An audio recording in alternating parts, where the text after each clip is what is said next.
So welcome everybody. Thanks for taking the time away from your busy days in quarantine or whatever you're doing right now. And for joining this. This is semi-officially called Measure Talks.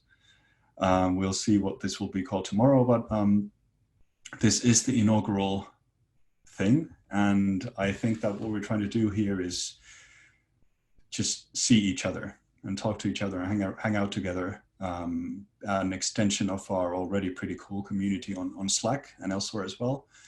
And just kind of have a channel of release for ourselves. And that's why we chose the topic for this first event to be kind of topical as well. So we're talking about working from home. We're talking about different scenarios for how we're handling working from home, how we're handling remoting. We have 3 people who volunteered. So thank you very much for working as panelists, and their job today is to kind of lead the discussion and share their unique insights into how this current setup is working for them. And some of them have obviously, and some of you have been working remotely or working from home for a long time. So we're hoping to have a lot of discussion as well. This is hosted and sponsored by Paul and Snowplow. So thanks a lot to Snowplow for giving us this account. That's very kind of you. There will be a recording of this. It's actually going on already. So if you want to hide your face and your name and your persona, feel free to do that. We're going to go with a system that once I'm done talking, we'll have the panelists start, and each one will speak, present their setup, and talk for whatever time they need, maybe 5 to 10 minutes, maybe more, maybe less.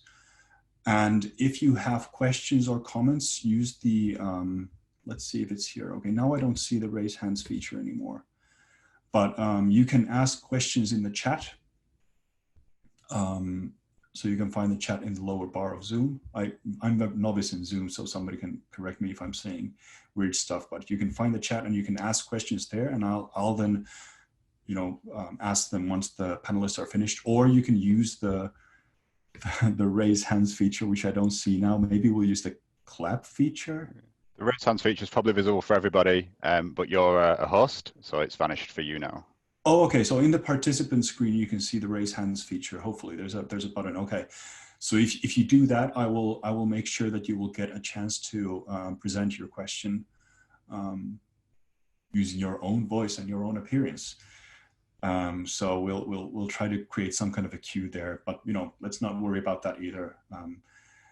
And then once we've had a little discussion after the panelists, the next one goes on, and then the same thing, they'll present for a while, and then we'll discuss their setup, and then finally the third one goes on, and we'll discuss their setup. And then once everybody's had their say, we can then finish up with a chaotic discussion. So let's see what happens when we unmute everyone. And then after the Zoom part is over, we'll open a thread in either Lobbybar or Measure in Slack, where we can have kind of a post-discussion, talk about this stuff, the questions that we raised, and then we'll see what happens after that. This is all kind of shooting from the hip, so we'll see what happens, and don't worry about anything. This is all supposed to go very wildly wrong or very wildly well. We'll see what happens. So without further ado, I want to introduce our first speaker. We have John. And John's going to tell you everything you need to know about his setup and his approach to working from home. And I was told that we might actually get a little tour around his little workspace as well, which is very exciting. So John, go ahead. It's your turn now. Hello, everyone. Really good to hear everyone joining today. I think this is a really cool idea, Simo. Thanks for organizing. I'm not going to give you a 360-degree view of the current setup. You're probably going to get about 90 degrees. I hope that's okay.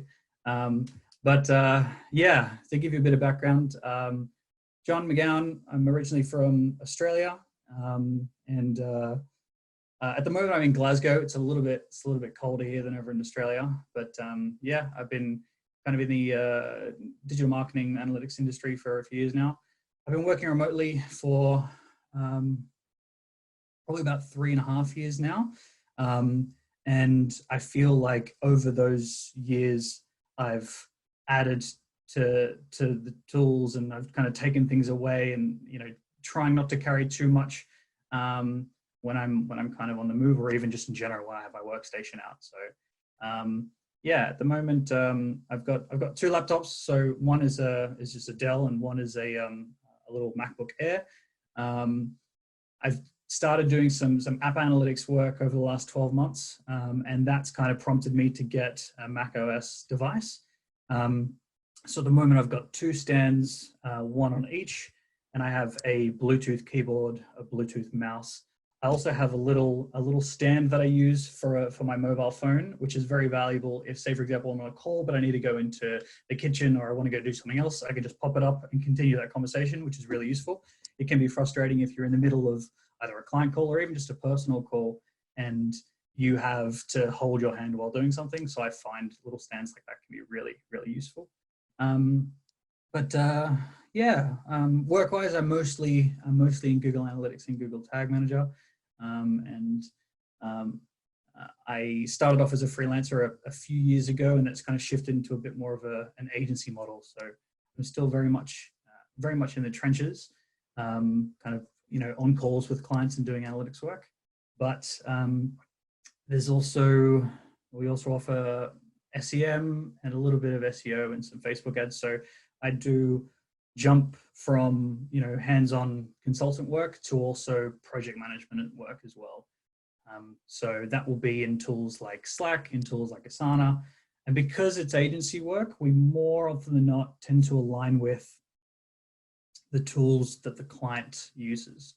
So that means we might be in Trello, or that means we might be using whatever video conferencing tools that they're using as well. So it can get a little bit disjointed being across so many different tools at once.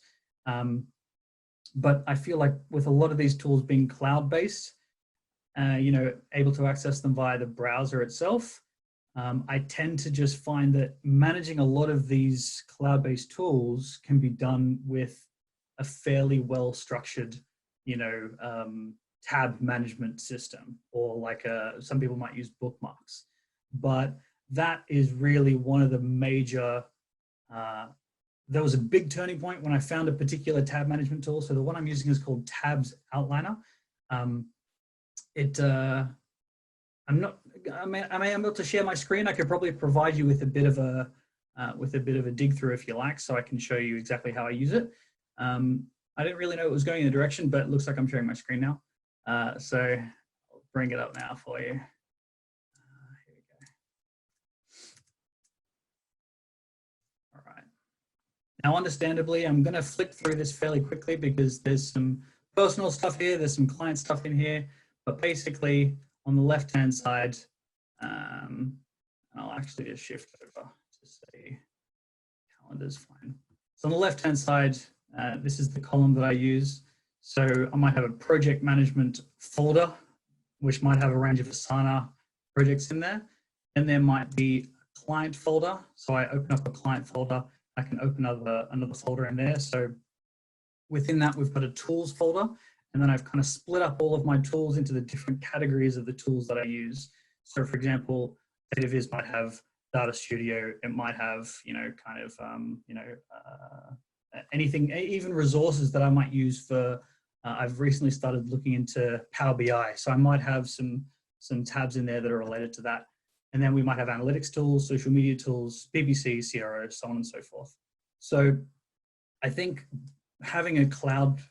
using a lot of cloud-based tools tends to, it means that I can jump back and forth from one device to another. And it also means it also obviously syncs with my mobile as well. So I guess from a digital tools perspective, as long as you have a kind of central point where you're able to access everything you might need at whatever point you need it, that's been really, really useful for me. I'm sure plenty of other people have similar tools that we use, but that's kind of, a lot of my stuff is browser based. And so I find that having a tab management tool, the one that I learn and try and understand as much as possible, can be really useful. Yeah, I'm not too sure what else really to offer. I don't want to go over as well. So if anyone has any questions, feel free to check them up, or I'm not sure if we're going to go to the next person. But yeah, that's a little bit about me and kind of how I work. All right, so I'll go ahead and ask you something because I'm interested. Thank you very much for sharing that. Especially the tab management stuff was amazing. That was OCD. It was beautiful. Oh.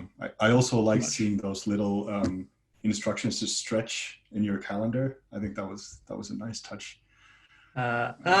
Yes, very, very important. That's a stretch plus bio plus something else. So it's just I try and adhere to that physical exercise as often as possible. That's really good. So my question is actually more about, you said you've been working remotely for a while now. Do you actually have any physical interaction with clients? Like, do you visit client premises? Have you met, are there clients who you've never actually met in real life? Never met. There are clients that have been introduced through either past clients or friends or just people that I've met at co-working spaces, and I've never actually met them in real life. Actually, probably now the majority of the work that we do, we've never actually physically met that person. Yeah. Do you think that introduces friction? Like, do you think there could be some things that would be done better if you did have a shared space, like a shared physical space? I think there's a lot more work that's required from my end in order to maintain that relationship. For example, I don't have the capacity to pop into to offices with a big box of donuts and pass the office. I can't take clients out to lunch. I catch up with them on Friday nights and go out for drinks. So it does mean that there are some limitations. So I feel like I have to make sure I over-deliver when it comes to face-to-face video chats, when it comes to emails, when it comes to communication, when it comes to documentation, when it comes to all of this kind of stuff. Because not only am I trying to provide either assistance with other contractors, but also the stuff that I'm doing myself. It's not just the work. Like, ideally, if the work is great, the client will stay. At the end of the day, as long as you're doing the job, that's fantastic. But I also feel that people like working with people that they like. People like working with people that they have things in common with, that they people they can associate with. And the only way that I can build a relationship with someone that's purely online is to ensure that on client calls, as part of emails, I try and include as much personality as possible with as much of my communication as possible. So the start of the call, even if a client wants to dig straight into it, like more often than not will happen, get stuck in. But at the end, I'll always try and say, look, it was great catching up. You mentioned something on the last call about this. How's everything going there? How's your kid doing? I heard they just started at a new school or something. So that's been really important, fun. Yeah, that's a really good point, is to just try to figure out how to inject that personality, especially because you're a lively person in like physically as well. So it's kind of, because for me, the most difficult part about this whole thing is I've been working remotely for a long time as well, like mainly remotely, but every now and then I have those days that I'm with the client. And those for me have been the kind of the way for me to make sure our relationship is working, and we're talking about around the water cooler and having those kind of offline chats. And they've been really, really important for me. So that's why this current quarantine has been so extremely penalizing, even though I've been used to working from home and remoting, is that I don't have those little days anymore, 1 day a week of being physically in contact with the client. And I've been working with some of them for so long that they've become good friends. So now I'm struggling to figure out, like, how do I maintain the relationship? Should I just call them and talk about board games and movies or something else? But then it's weird because my output at the moment should be like maximum deliverables and billable hours. So it's that's what I'm struggling with. I don't know if you have any kind of, like, it's the personality thing, and how much kind of non-work topics can you inject into discussions? Can you do that? I try and stick it around 10%. I try and I love consuming content. I've got Feedly, and I chew through a range of different subscriptions. I might be subscribed to you, Simo. I'm not sure, but I'm pretty sure I'm subscribed to you. So what I really like doing is when I find content that I'm really interested in, or that I find is valuable to me, or I think it will be valuable to someone else, especially clients, I'll send it through. I'll forward it through. Hey, just saw this topic about something. You mentioned something similar on the call. I think you'd be interested in it. And that could be work related, but it could be something completely unrelated. And so sending through an article to someone provides them potentially with 5 minutes of a bit of a break from work or something related to work. And it's also like, this is something that I'm into. Hopefully you're into it as well. So that could be something that I find can be something very quick that you can do. Sometimes even the tiniest bit of contact from someone can help to strengthen that relationship. Okay, I just have to have one more question. This is really interesting stuff, and it's kind of, I just have so much to ask about this. But do you think that you working remotely, do you think that it puts you at a disadvantage if you have other people coming into the client, like physically, like talking, building relationships with them? Do you feel like you're missing out on something, and other people who have access to those clients? Do they have a better standing in terms of getting work or getting your job, or I don't know. Does it make sense? No, most certainly. Yeah, we've had proposals that we've sent through, and it's been feedback that has been, look, yours was by far the strongest proposal we had in. It was also probably, we think you do very well at this, but it just turns out that certain members of the C-suite, they need to meet you. So if in this country and we can't meet you, then it's a deal. Okay. So yes, in a way, from a business perspective, yes, there can be disadvantages. From a personal perspective, I think there are also disadvantages. And what you just mentioned earlier on, like, at the end of the day, we're all in physical isolation. Some people, it can be quite valuable to be standing at a bar and to have someone come up and put their arm around and say, hey, how are you doing? How's things? And there are conversations you can have in person that you just quite simply can't have over video chat. So yes, there are disadvantages, but I feel like if one of the things I've focused on a lot has just been ensuring that I deliver as high a possible quality of work as I can, and I make sure that the contractors that I get on board are also doing exactly the same thing. Because we've had clients in the past where we don't talk to them, or very rarely do we talk to them. And as long as we're hitting our targets, or as long as we're doing what we say we're going to do, then fine. Like, cool, just don't email me unless it's an issue. Like, and it works out perfectly. So it really depends on the clients you're looking for, I guess. Okay. All right, thanks, John. Do we have any questions? Paul reminded nicely that you can also type your questions if you don't want to say anything, but I guess we'll just go on now. That was a good 15 minutes, so we're right on some schedule. I don't know what schedule, because there is no schedule, but we're right on some schedule, I think. So I think Marissa was the next one to volunteer her time. So go ahead, Marissa. I think I'm muted. Am I muted? No? Okay, good. Hi, I'm Marissa Goldsmith, and I live in Springfield, Virginia, so I'm right outside of Washington, D.C., and I'm an independent consultant, and I've been independent for about 5 years. Before that, I was in an agency and an office, so I've worked from home now more or less for 5 years. I'm going to talk a little bit about what it's like to work from home when you have kids, or when there are kids around. I have 2 kids, ages 8 and 10.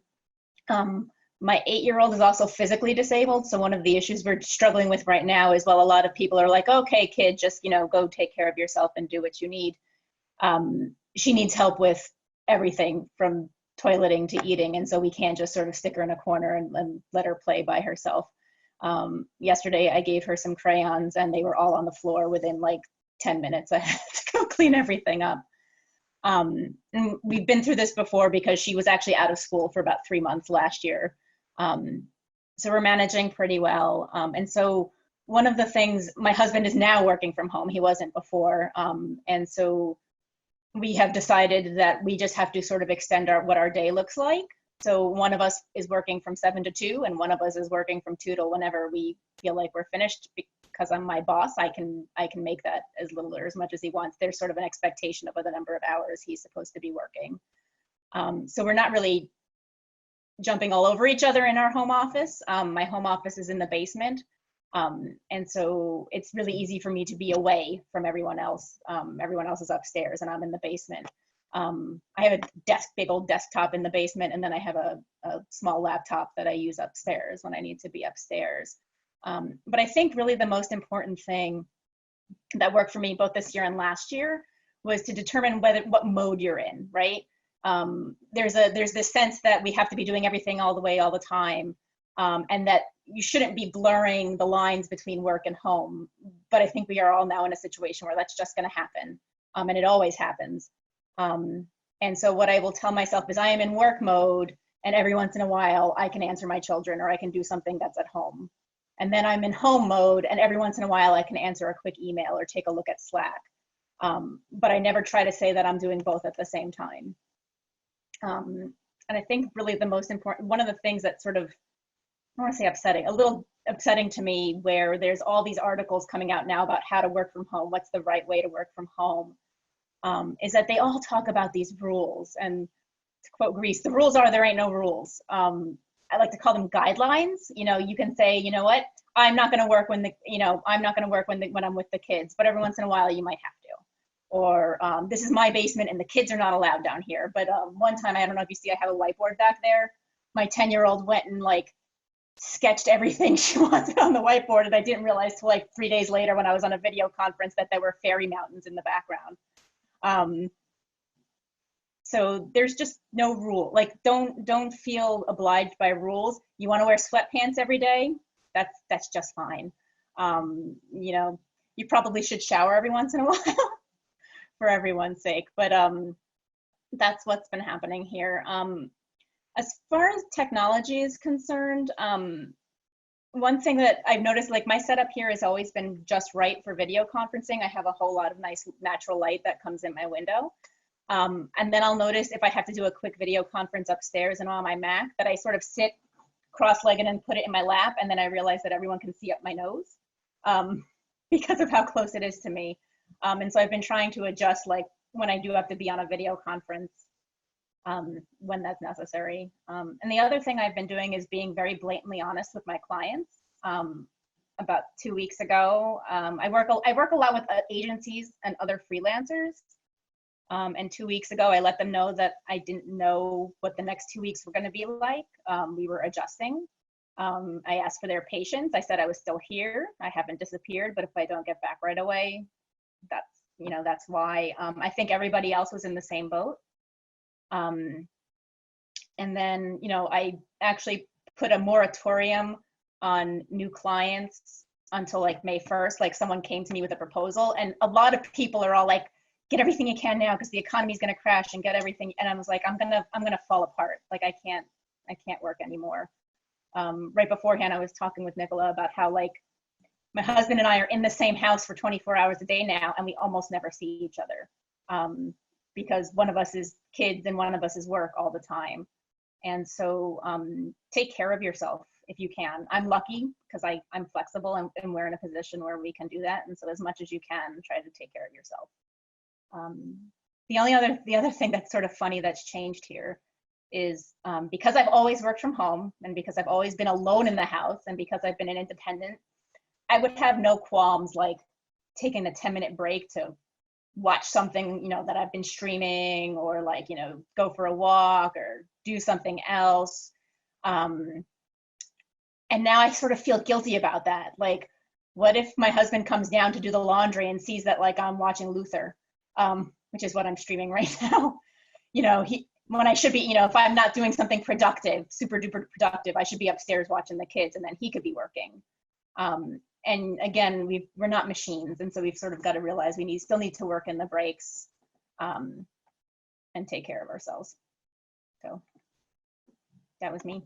If anyone has any questions? Thank you so much. That was really, really, powerful in many ways. I think Jim said it best, that every good analytics implementation requires fairy mountains. I think that was a nice touch. Yes. Nice surprise. So we do have some questions here. There are some, this is maybe something you could actually help out with. Definitely. Zach asks about how you communicate with clients, and he's talking about long form discussion, mainly in like written format. So do you use Slack, Teams, Discourse? Do you have some? I'll use whatever they use. So I have some clients on Slack, and I have one client on Teamwork Chat. they use Teamwork, and so I use the Teamwork chat with them. And then the rest, it's some do Google, some I have on Google Hangouts or Google Chat, and then some I just do it via email, and it seems to work. One other piece of advice I have is that when I sit down to work on a very particular project, I try to mute all of the other clients' chats, because I can very easily go in any direction. You know, when something alarms me, you know, if one Slack alarms me, I'll stop what I'm working on and start dealing with that. And so that way, if I'm set as away, it's clear that I'm away and that I'm not working on this particular thing at this particular time. I can always see the messages later. Yeah. And so, like, I think one of the I had a friend who was like, I don't want to be on my client Slack because then they'll think I'm available all the time. And I said, well, then just don't make yourself available all the time, and you will set the expectation. Yeah, that's true. There was another one from Johan, which you might also have experience in. Have any of your clients dropped hints that they might have to cut your hours or projects because of the current crisis? I had one project just completely disappear. It was for a hospitality company, and it was supposed it had been constantly postponed for one technical reason or another, and now they're just, we're going to do everything we can to stay in business. Okay. I'll be honest, I was almost kind of, like I said, because of the situation we're in right now, of just trying to keep working and to keep up, I was almost kind of grateful. Like I said, I will do whatever work I'm responsible to do that I already knew about, but I'm trying hard to not overdo it. Yeah. Yeah, I'm seeing some clients definitely tightening the screws around their budgets, and especially for marketing is the first thing to go, I guess, and then consultants either go first. But the other thing I'm seeing is some are actually also desperately looking for more help, which is kind of interesting. E-commerce stores especially looking to scale up. So it's I think we're just looking at the first marks of a very big recession, which kind of has that kind of up and down momentum, and at some point will either level into a downward slope or start looking into keep kind of fibrillating for a longer time. I'm say lucky. I have one or two government clients, and U.S. government clients, and so while their budgets come and go, the budget that I am on is there, right? And so, and we have their contracts tend to be longer term, which, you know, sometimes is great because you're kicked in, but then you are working for the government for a long time. Yeah. Yeah, Tim mentions that he's paused one client but had two move to 6 days payment. So we've seen that in Finland as well, and I think it's borderline illegal here, at least, to have unilaterally shift your payment terms to more than 30 days. But we've definitely seen that it's caused a bit of an uproar that clients are not paying in time, or they're creating these arbitrary payment terms. You had a very one thing that really touched home with what you said was your dynamic with your husband, and we have a very similar thing going on here. I'm a business owner, and my wife is working for a startup, so she definitely has to put in the hours, and I have a bit more flexibility. And we're just trying to figure out this whole thing. We tried the 7 to 12 and then the 12 to 6 or whatever, splitting the day, but that was completely impossible because we are subservient to the one only lord of our house, which is our 3-year-old son. He decides who gets to play with him and when they get to. So I think at the moment we're struggling to find the routine, and we've gone through the blog posts and the Pinterest articles about how to create your own little clock, but it just doesn't apply to 3-year-olds. No, it doesn't. So I'm trying to figure out, like, how do I get stability into an inherently chaotic situation? And one thing my husband is very good at, which I am not, or it's not, maybe it doesn't bother him as much, is that a slot in the calendar doesn't make you available. You know, just because you don't have a meeting doesn't mean that you are raring to go for whatever else you need to do. Like we used to schedule ourselves, you know, we were such a typical overscheduled American family before this hit. And I'm almost kind of grateful that we don't have to go out to taekwondo and piano and, you know, whatever else we do every night.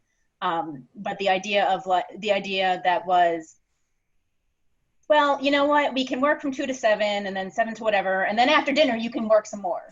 And I just because the calendar isn't full doesn't mean that that's really what I'm ready to do at 7 at night, or 8 at night. So you've been working from home for a while, and you already mentioned that you've been reading these posts and you disagree with something. Is there something else that you find that they all get wrong? I don't want to say they get it wrong. I've never been much of a fashionista to begin with, and so like I said, the rules about like making sure you're dressed and showered, you don't just roll out of bed and go start work. If it makes you feel better to do that, then go ahead and do that, but it shouldn't be a rule. I brushed my hair before this, so you're all very lucky. So did I. So I don't want to say they get something wrong. I feel like a lot of them are like, this is the right way to do it. And the only right way is the way that works best for you. Yeah, and obviously it's a huge potential for content marketing at the moment anyway. So people are writing whatever they feel like. Yes. Yeah, and John writes that sometimes he doesn't even roll out of bed before starting work. So I guess that's true as well. Sometimes the best code is written while you're still under the blanket. All right. Okay, so thank you. Do you have anything else that comes to your mind about this? Any words of comfort for people who are struggling with something that you've been kind of working with for a long time? Well, like I said, I sort of went through this last year because my daughter was home for 3 months, and so I almost feel prepared. So that you'll manage. You will be okay. We hope. All right. Are there any other questions or comments to Marisa right now? We will continue this discussion once Nicola is done. So if not, then thank you very much, Marisa. We'll have you back talking soon. Thank you. And then we have Nicola to wrap it all up. Yeah. Hi, everyone. First of all, it's super cool seeing some names that I've spoken to on Slack that have never put their face to. So hi, that's really nice. And thank you, Simo, for organizing this. It's a really cool initiative. So yeah, I'm Nicola. I have been working from home for approximately 3.5 weeks.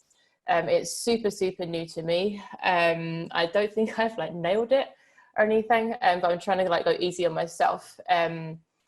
My setup is I have 3 kids. I've got 1 3-year-old and then 1-year-old twins. And I'll just switch my computer on so you can see my setup. It is basically my dining table. There's my husband. Say hi. Yeah. There you go. We don't have room for a dedicated office space in here. Is in not a separate, we don't have a spare room that we can turn into an office. We don't have anywhere like that. So I basically work from the dining room table, or I take my conference calls from the bedroom, and we have no chair in there. So it's either sitting on my bed, but I don't really like people seeing where I sleep. So but the laptop ends up on the floor, and I'm kind of sitting in this weird yoga pose, cross-legged and kind of uncomfortable, but it's the best thing that works for us. If I try and take the conference calls in here whilst all 3 kids are up, it is just chaos. I can't concentrate on anything, even with noise cancelling headphones and stuff. My husband also works full time. He's a freelancer, so if he doesn't work, he doesn't get paid. So we need to both be able to work. We started off in this whole situation as really, really ad hoc. We're kind of ad hoc still, I guess, but it's more organized chaos now. We do shift work, and we look at my calendar, because I have conference calls, quite a lot of them actually. So we work around say if I've got loads of conference calls in the morning, then I'll take the morning shift for working, and then I'll look after the kids in the afternoon. I do still find it super hard to completely detach from work, and when I'm looking after my kids, I'll have my phone, and I'm guilty, if one can say guilty, if checking Slack whilst I'm looking after the kids. So be it sometimes. I just wanted to, I've prepared a couple of challenges and just ending on some positives, and then just what can help other people that might be in similar situations to me. So I've already mentioned I've got nowhere for a home office at all. We are looking at some temporary IKEA solution that would just flat pack it into the bedroom and just put something in there, so I don't have to keep sitting on the floor and taking calls where my colleagues can I'm kind of at this weird angle, looking down, and just horrendous. Another challenge is always one of the kids that something needs wiping, like a nose, or yeah, you know, I'm still grappling with a role that's still fairly new to me. I've only been in the role for just over 4 months, I think, something like that. It's the most senior role that I've had. And yeah, I'm a sort of person that like thrives in an office, and I had my manager next to me who I could just like poke for an answer. I had my colleagues behind me next to me that I could just poke for an answer or just inspiration. Lunchtimes wouldn't always necessarily be just about stuff that you did at the weekend. It could be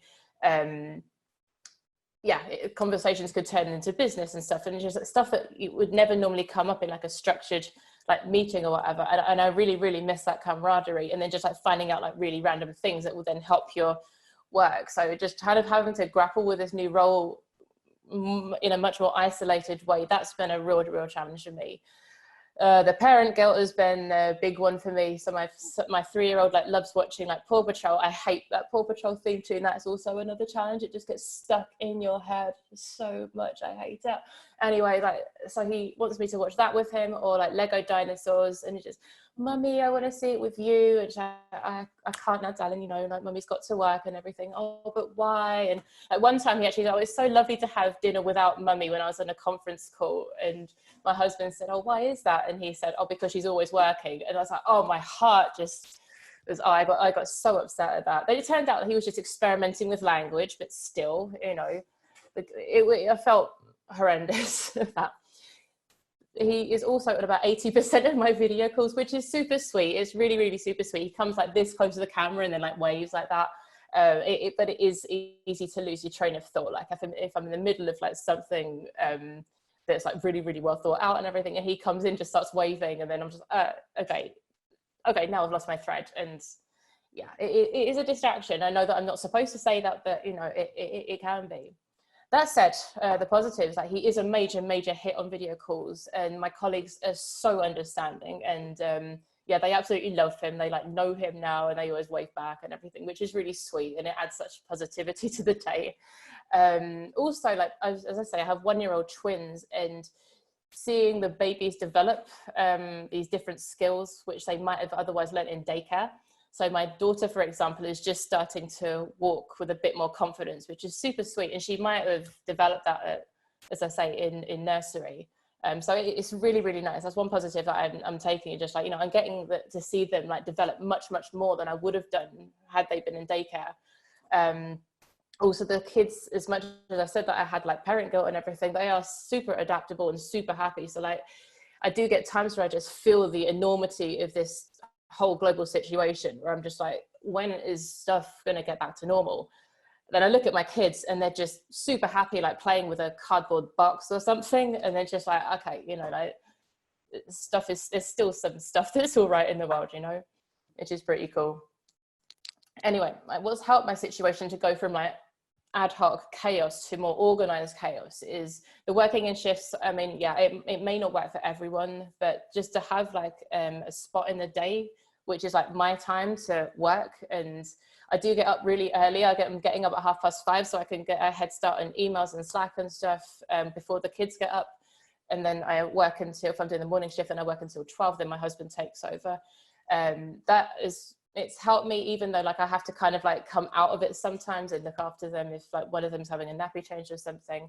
Noise cancelling headphones, because I sit in the dining room when I have to work.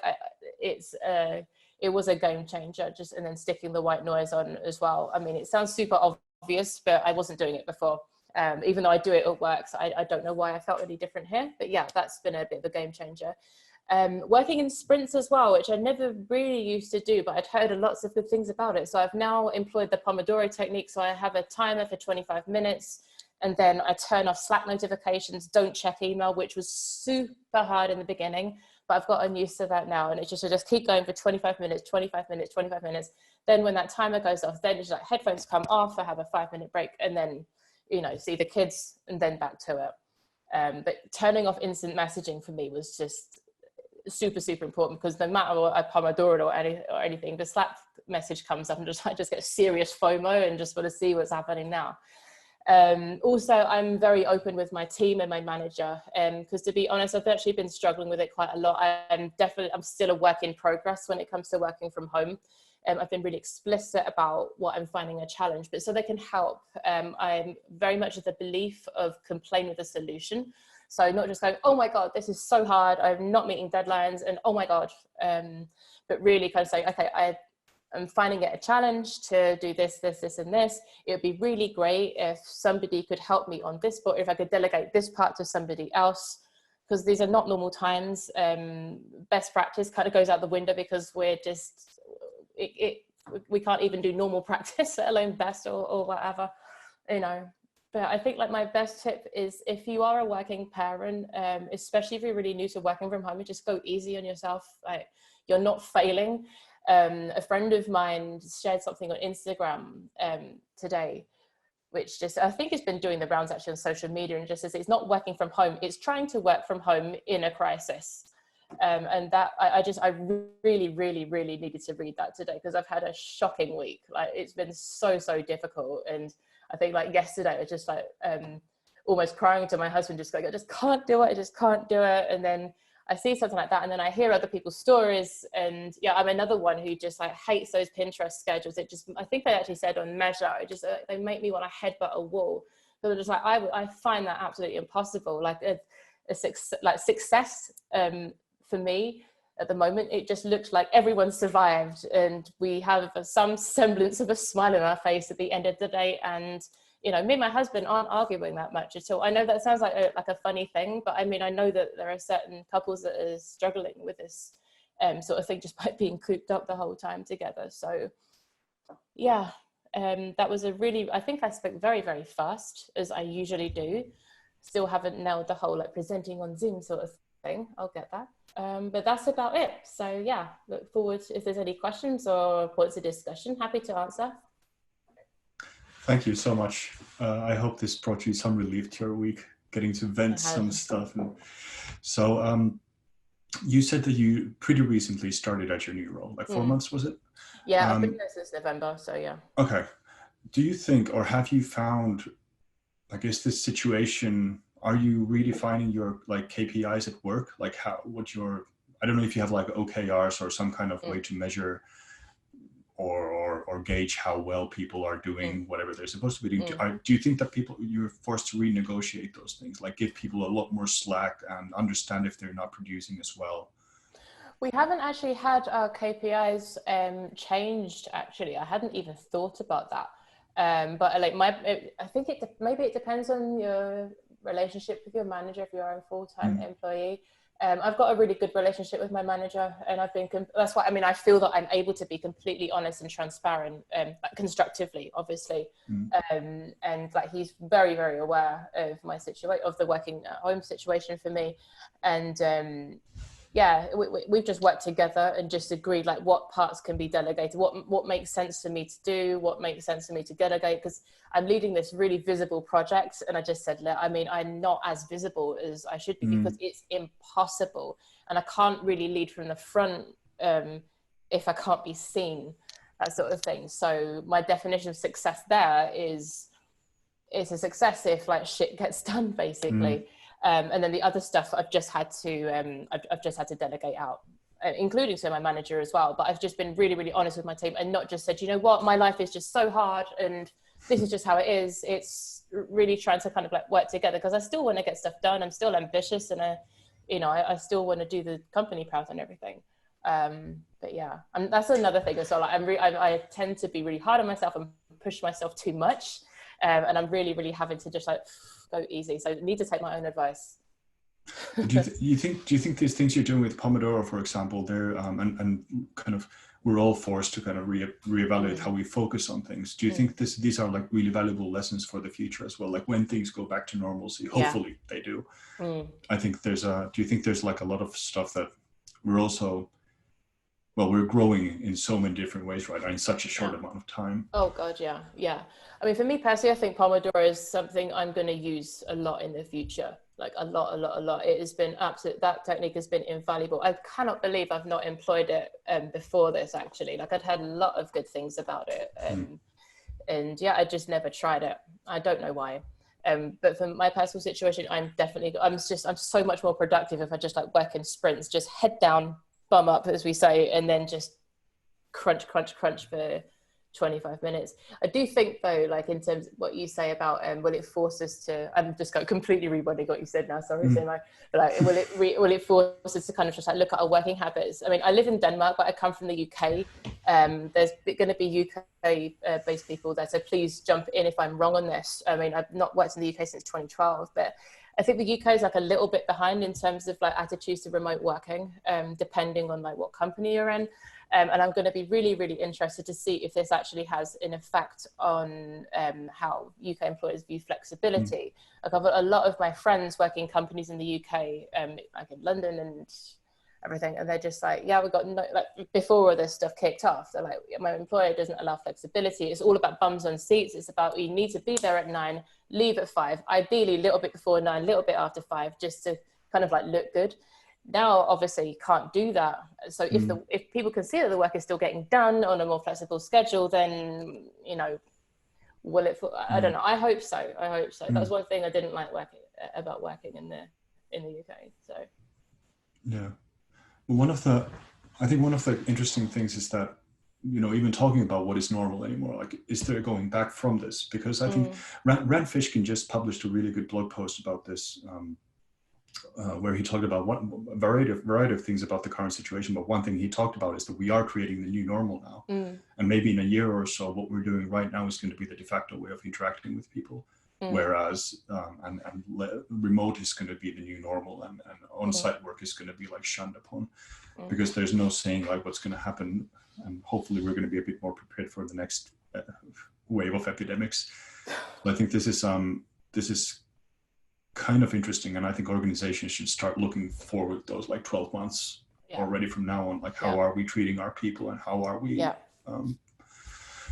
I wanted to, Annalisa had a question. How do you manage the interactions with your colleagues? Do you organize daily meetings or something similar? So you talked about Agile and Scrum, so maybe there's something here. So what we do with my team, we have a daily stand-up at 10 o'clock. If you can't make it, you can't make it, but we start at 10 every day, and we start off talking about something that isn't about work. We don't like have a theme or anything. We just kind of like clock in and just say, hi, how are you? Just coping and everything. I've got such a great team. And so, it's really easy for us because we're pretty social anyway. But then we just have a quick stand up, like, what do we want to achieve today? What's the must achieve, nice to achieve? What are the blockers? And then we kind of help each other with that. Then we have a weekly meeting. Then there are some ad hocs as well. But yeah, the daily stand-up is super important to me, actually. The more I think about it, I really, really value that time, just kind of checking in with other humans. Yeah, it's a cornerstone of the whole thing. I mean, you just, even if you don't talk about anything significant, even if you just say, I'm still working on what I worked on yesterday, at least you're having the FaceTime. Exactly, yeah. There was another question, which I thought was very apt for you as well. Hold on. Do you feel a pressure to enable your webcam in calls, given the current circumstances, or all the time? Should we be more accepting of people wanting to turn their webcams off? I always have my webcam on, just by default, just because, I personally like to have like especially in these times where I just don't get as much, I don't get any interaction with other colleagues. So I like to see their faces. But if somebody preferred to have their webcam turned off, I don't know. I always feel a bit silly keeping mine on if it's like a one-on-one and theirs is off and mine is on. So I turn off. I have no problem if people have their webcam off.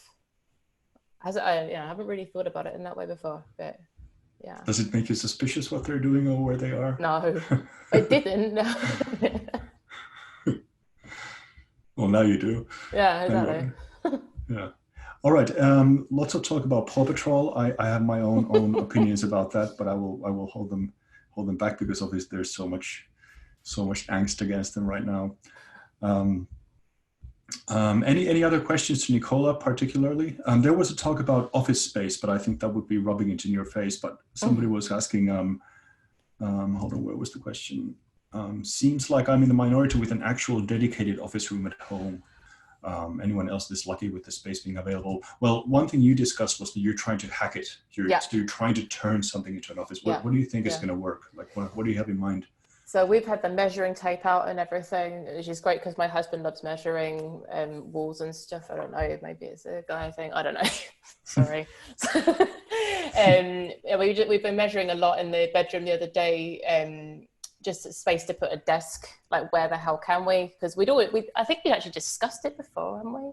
And then just thought, nah, it's not going to work. But now it's just like, well, we actually need something, and so we're going to just get a slim desk. It doesn't need to be anything like fancy. It's just like a slim desk. I'm showing like the measurements, and no, I don't think you can see me, but yeah, it's slim. And then we're just getting like a proper like office chair, but one that's small, not the one with a higher back or anything like that, because it's going to be in the room and we don't want to like trip over it. And everything. I bought a laptop stand, I think John said at the beginning as well. So that, and then we're going to just go from there. So laptop stand, a slim desk and a chair, and see how that works in the bedroom. I mean, I had a rule, which is I just don't work where you sleep, don't work where you eat. Now I have no choice. I'm either like working where I eat, or I work where I sleep. So yeah. Yeah, you got to adapt. Yeah, I think Marisa said it well previously, that I think it's time to kind of abandon those hard and fast rules and just go with the flow. Totally. All right, so thank you so much, Nicola. Lots of interesting food for thought here. And no, you weren't going too fast. It was perfect for this. Should we just unmute everyone if people just want to start talking and asking questions? Do people have questions? There's a lot of stuff going on in chat. We're going to save the chat log and take all the links and all the tips that you have and put them somewhere. Not sure yet where yet. Maybe if we do put these videos up, we can put them in the video description or something. But the floor is open. Anybody have their own unique tips to share about working from home or remote working? Some good ideas about how to build your office space, ideas about how to interact with your spouses and your children, what kind of tools to use, but anything else that come to mind, or do people just want to vent and get somebody to listen to them? You have 32 therapists here, so. There's two of you, Simo. Oh, there is? Yeah, Jim's got a SEMA too. Oh, yeah? This is my new background for all my client calls. I'm just going to say, oh, I did ask Simo if he could join. With the client, so. That is unnerving. Great plan. You should also put like I am Spartacus Simo pictures as a background. I think you can. Oh my God, that is weird. Yeah. You can double your rate. Yeah. Ooh, yeah. So any other comments? Tim Stewart, you just moved to a new house, or you bought a new house. Congratulations! Yeah, and one of the criteria you had was the office space, right? So you were kind of. Yeah, I'm in a lucky position where my garage, I've had my garage converted into an office. So I've got a dedicated office. It's got full networking, 500 gig broadband, 4 screens, 2 laptops, the whole thing set up. I feel really bad for people working on the kitchen table because I've done that. I've been working from home for 8 years now in my own business, but for the last 20, I've probably worked. I'm trying to work this out the other day. I've probably worked 16 years from home rather than having a dedicated office. I was on the road as a rep before, so you're either in the car as an office or doing everything from before. So when I set up my business, I was determined to have a dedicated space. So I had the spare room, which was tiny, but it worked, and actually got the garage converted. So when we were shopping for a new house, and sadly house purchasing is coming on hold, but offers accepted we sold ours, so it'll happen at some point. One of the main things was we needed somewhere which had either a place I could convert to be a dedicated office, or already had the garage converted. And in the end, the place we bought has got the garage converted already. They're on fast broadband with Sky at 67 meg, and I'm like, nope. But my city's actually on a gigabit network, and so I'm 100 meters away from the gigabit exchange, so I can get fiber to the home with 1 gig up, 1 gig down. And that was actually a decision criteria, because for me that has been the case and is my reality. So I'm in a massively privileged position because the world's changed for all my customers, but actually for me this is basically been my normal. It's just the thing that's now changed for me. I was saying this to Simo the other day, was my morning is now back-to-back stand-ups with all the clients, because they're all now having to do the meetings that I used to be able to avoid because I wasn't in the office. I'm now dragged into every meeting for every customer. So I start my working day at about 2 p.m., which has an impact, because basically my evenings now are catching up on the work that I ordinarily would have been left alone and cracked on with. No, not anymore. But it's a weird situation. It's That's actually something I want to pick up, because I have personal experience about that, and maybe somebody has some tips for this. But for me, working from home has always meant that I can kind of focus and zone in on whatever work I have. But for everybody else, it seems, now that everybody's working from home, it means that we just have more meetings. We have all the time. We have calls all the time. My wife has calls all the time. So we have to, all of our time is basically just on the phone with someone. I just don't understand that. Like, where does this come from? And is there something we can do about that? So do people have, like, how do you cope with that? Or do you have a situation? It's that culture shock. It's that literally you've got all the people who have not had 20 years or whatever working like that, who for them, their job is interacting. For me, I sit and I code, and having pure concentration time, your Pomodoro, 25 minutes, whatever, is how I have to work. But for them, their job is that interaction between people. So I'm to a degree, kind of got to accept that, and they'll get used to it. It's already dropping down. Last week it was every day is a stand-up. Now they're going, oh, we don't need this one today. So they're starting to be more selective. But it's just part and parcel of the adaptation process. And I think it's going to find a balance. But right now we're still in kind of upheaval period. So I'm having to block out time in the evenings, because that's when I can get my concentration, get my zone on, because my days are now basically office life, but remote. Good point from Johan. Probably all the manager types feeling the need to show their face and make their voices hard to remain relevant. That's the issue. That's the issue. Look at me managing. Look, I'm being very visible managing. Yeah, that's true. So then there was talk about these long form discussions. Thanks, Michael. Have a good one. So there was a discussion earlier about long form discussions and how to manage them. And obviously Slack is ephemeral. It's, even if you have the paid version, it's still a stream of discussion and discourse as well. Do people have, like, how do you manage, like, project work? Do you use Basecamp? What kind of tools do you use to, do you have a discussion forum even? What kind of work, what do you do with your clients? Do people have some examples to share about just in terms of tools that you use?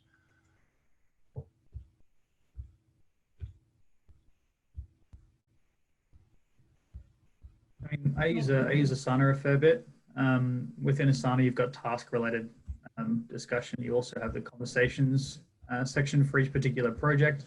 I'm sure there's plenty of other tools out there that have a similar scenario, but yeah, I feel as long as it's segmented, I feel like Slack is good, but it tends to be just conversational and fairly can be quite one-dimensional. There's either the main thread or there's another thread, or like the main channel into another thread. But yeah, I use Asana a fair bit for that sort of stuff. And also one thing I feel like is highly underutilized, but I think very valuable.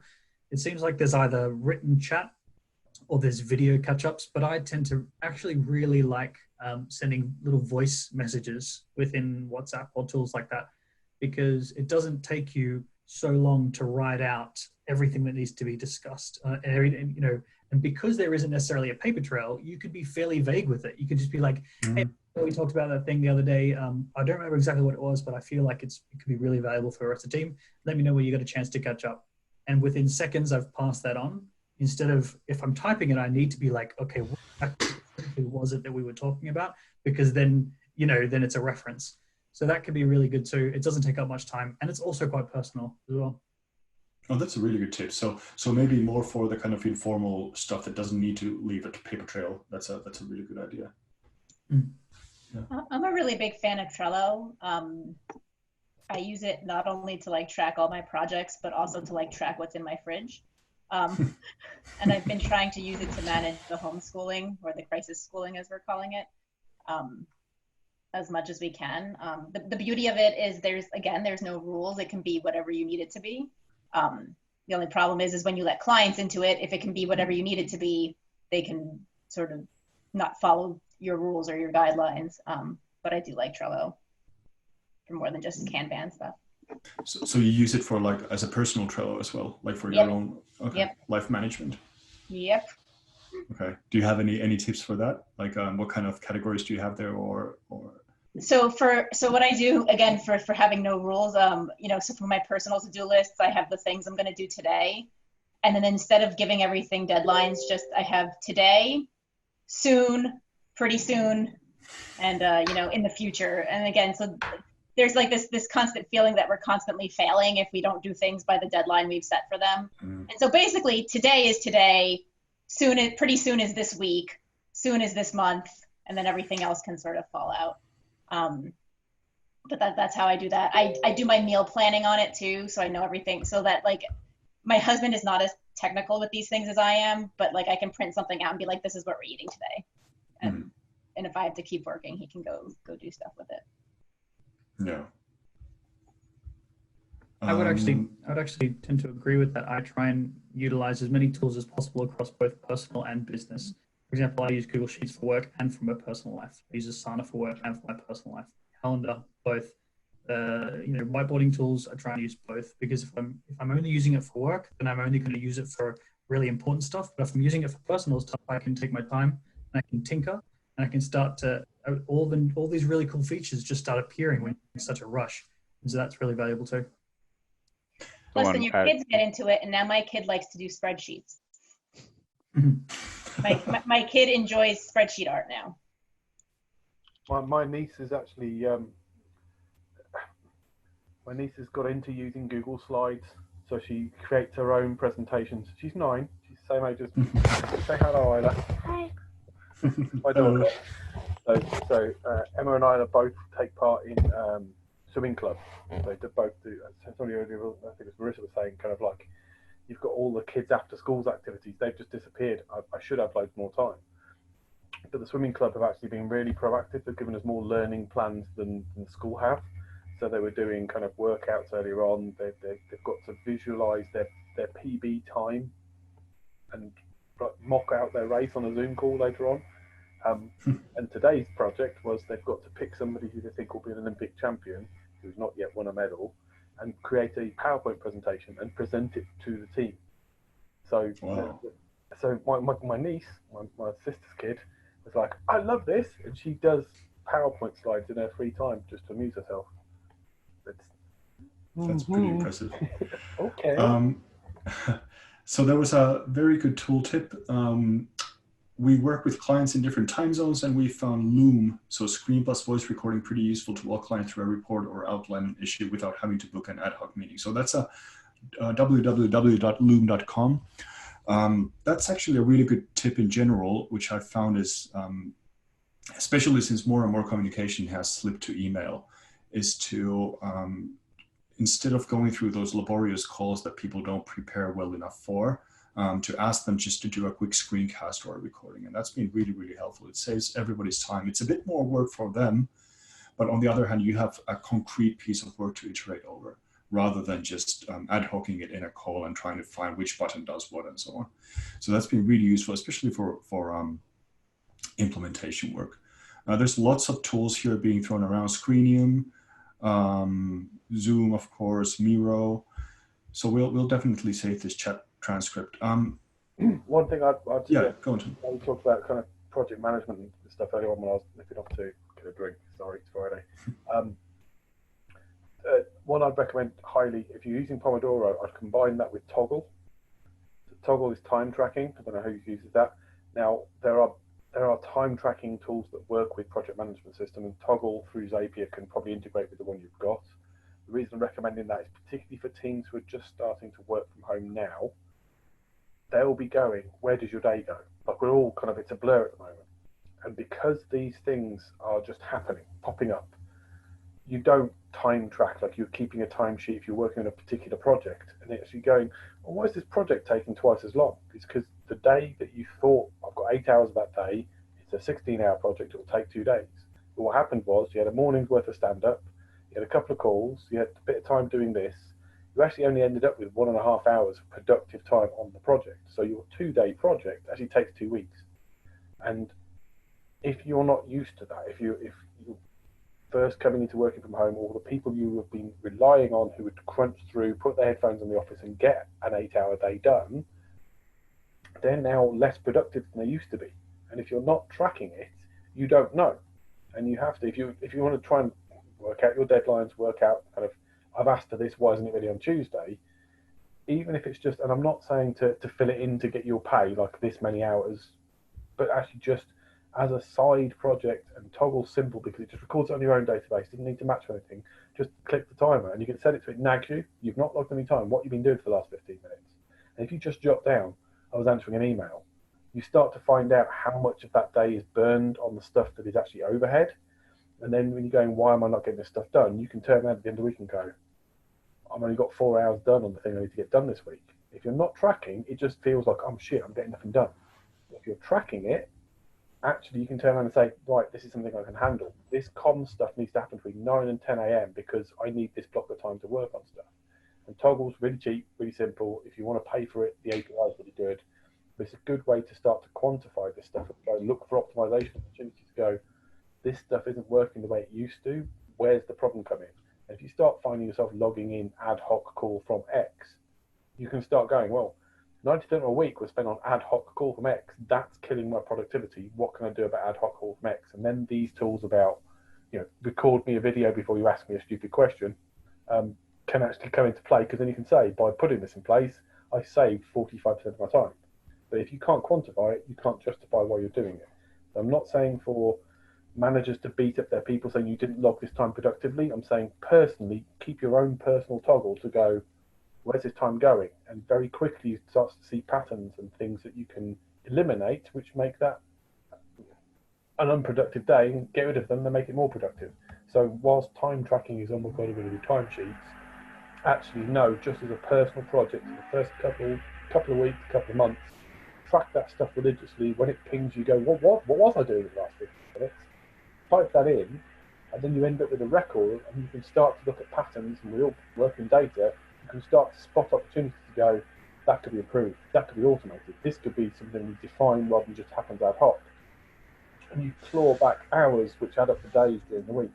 If you don't time track, you just get to the end of the week going, I had a to-do list, I've got nowhere through it, I feel terrible.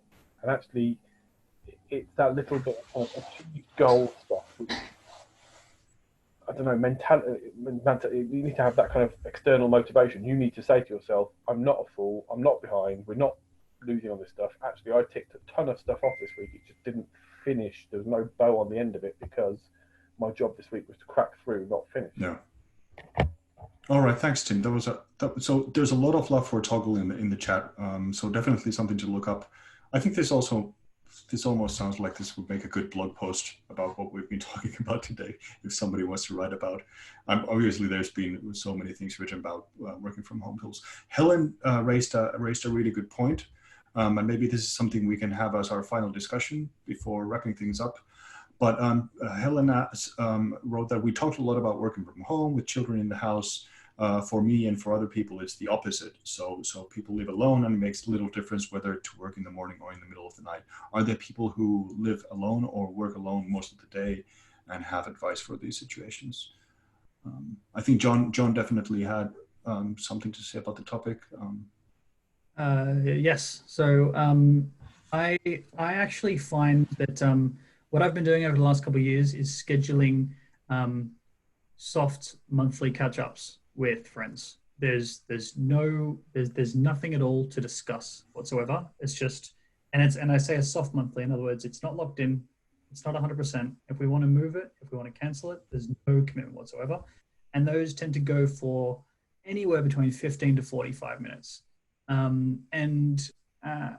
It could either be business related or it could just simply be work related. But what it does is it keeps me talking, because if you're not actually talking, like video call, sure, but like it allows me to have, the sort of conversation that you might have when you get up from your desk and you're quite stressed out and you just want to go for a bit of a walk and you go and talk to someone, by the water cooler. So trying to emulate those scenarios, which are spontaneous, unstructured, I find they've been very valuable. So I try and set up as many of those as possible. Helen, is this a new thing for you, or have you been working from home for a longer time?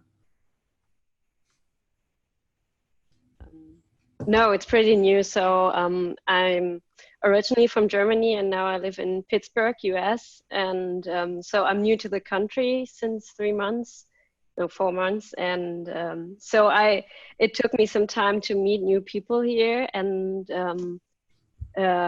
yeah, so now I basically have social contacts only through the internet, which a lot of people have, but it's yeah, it's very different.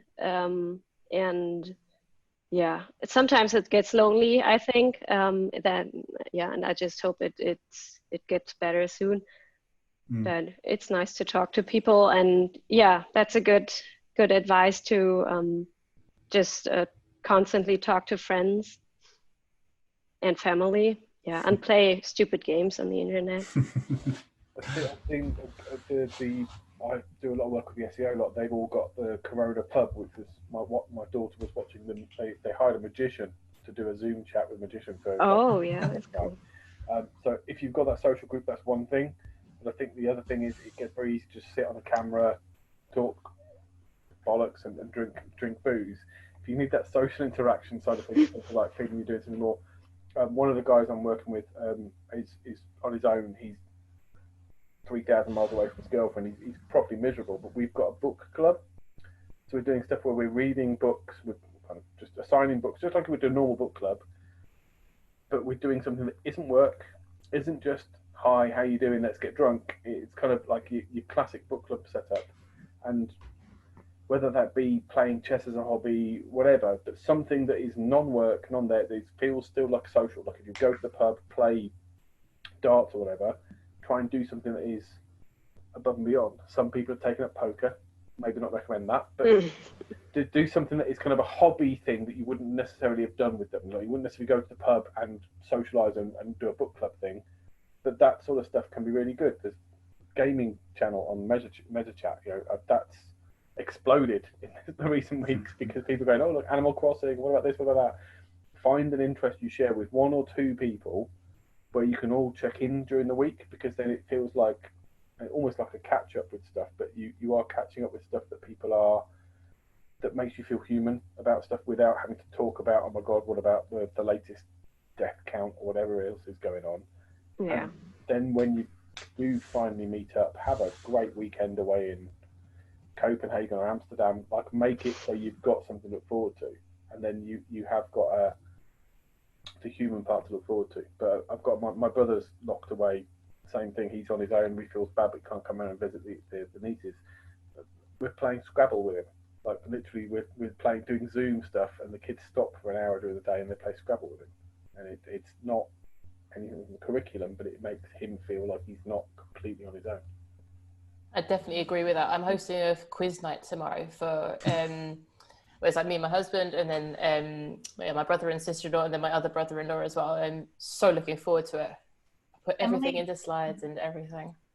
Yeah, if you guys look on the Measure Slack, Emily Patterson does a trivia pub night. She's doing one next. Oh, cool. April 7th. Yeah.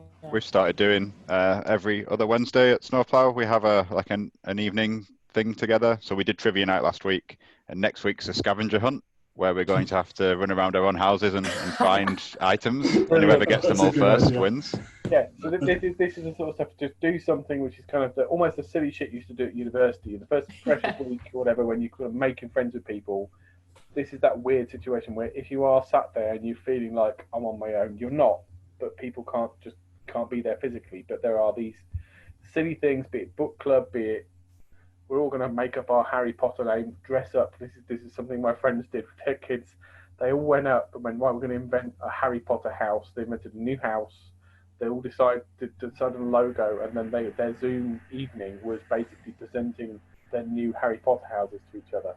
And they did the whole evening like they were there having a dinner party, but all the kids, the family, the dog were all dressed up in this new Harry Potter house that was just a shared thing for them to get on with. So it's being inventive. I think that's one of the things I'm loving about this at the moment, is that people are having to go, shit, how does life go on when we have to do this? but it's really hard because it's easy to say, I'm sat here, look, it's amazing. You finally stop fighting stuff. Oh, life's terrible. You know, I've got a dog, I've got 2 kids, I've got a wife, I've got a nice house. I can sit here going, I'm enjoying quarantine. But if you're sat there on your own, find people who are in a similar situation and go, what can we do together? And it can be fun. It can be stuff that you've never tried before, or it can be stuff that you absolutely love. It's your safe place. Do it lots. No apologies, just do it lots to the extreme. Animal Crossing is your heart out. Do bad karaoke. Organise that shit so you get to the point where this is my guilty pleasure hour. It's no longer guilty. How are the people who are into sports dealing with things? Yeah, I've got fitness bands. I've got weights. My daughter's a physical trainer, but it feels weird not being at the gym. That's where we are right now, the States, right after everything started happening, ESPN2 started playing things, televising things like the classic Tetris World Championship and stupid fighting robots. Nothing stupid about fighting robots.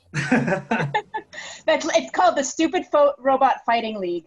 Did you guys see the marbles like snaking their way down through the sandy track?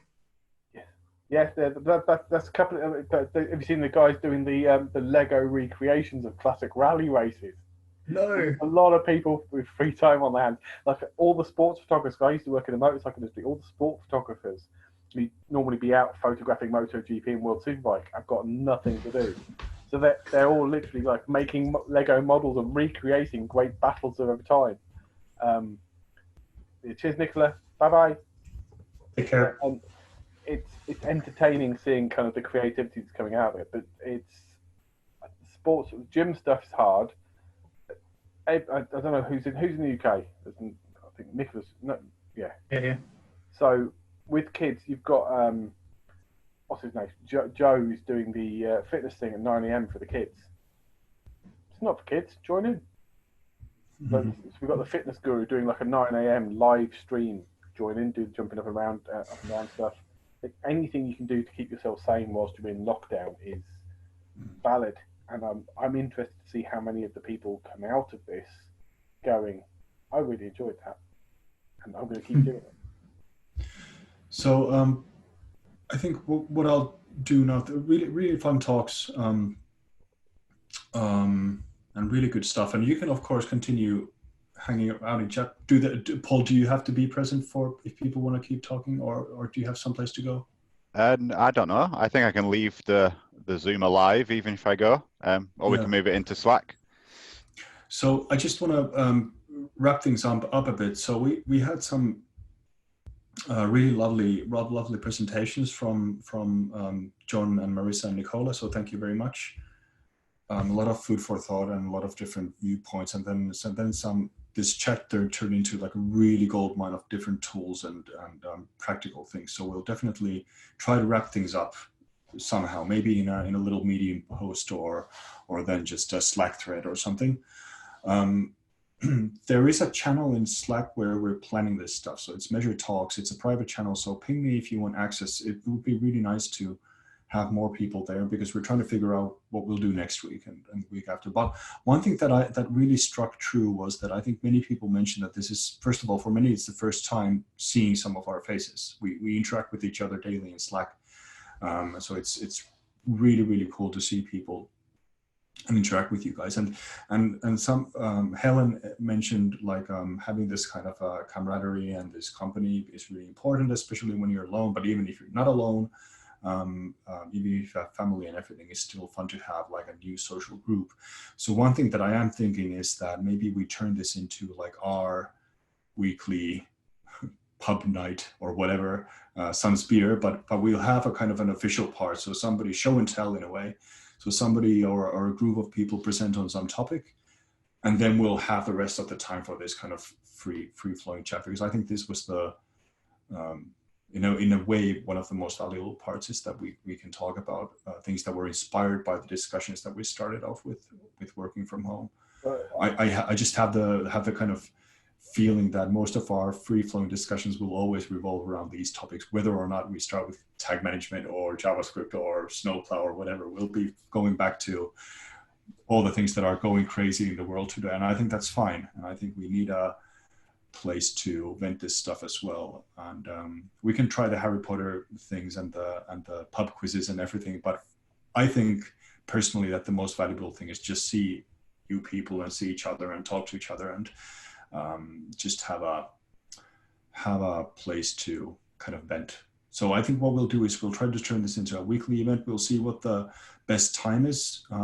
Obviously, we're excluding Asia and Australia with this time zone. So we'll have to think, maybe we'll have 2 sessions. Somebody from Australia or somewhere could maybe organize another one. Maybe do the similar topics so we can feed into each other. And then just, we'll see if we'll continue with Zoom. I think Zoom is improving their practices now. So it's not, it's still bad, but it's getting better, hopefully.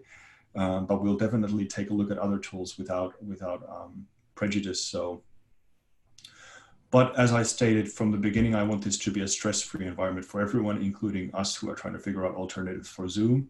So let's not stress about that either. If Zoom works and it seems to work just fine, let's go with that. And so I just want to say thank you again very much for everyone, for Marisa and Nicola and John for presenting, and for Paul and Snowplow for sponsoring, and for Tim for talking so much, and no, just kidding. And everybody else, thank you so much for contributing, and feel free to hang around here. I have to go and maybe get some sleep finally, but yeah, thank you so much. The wife's there looking at me going, I've got steak promised, where's my steak? So sounds good. Steak and gnocchi with grilled vegetables. So cheers guys, it's been lovely to see some faces. Thank you. Sorry for talking too much, but if you saw me type, no worries, I was just kidding, man. Typing slows me down. I can talk way faster. All right. Take care, everyone.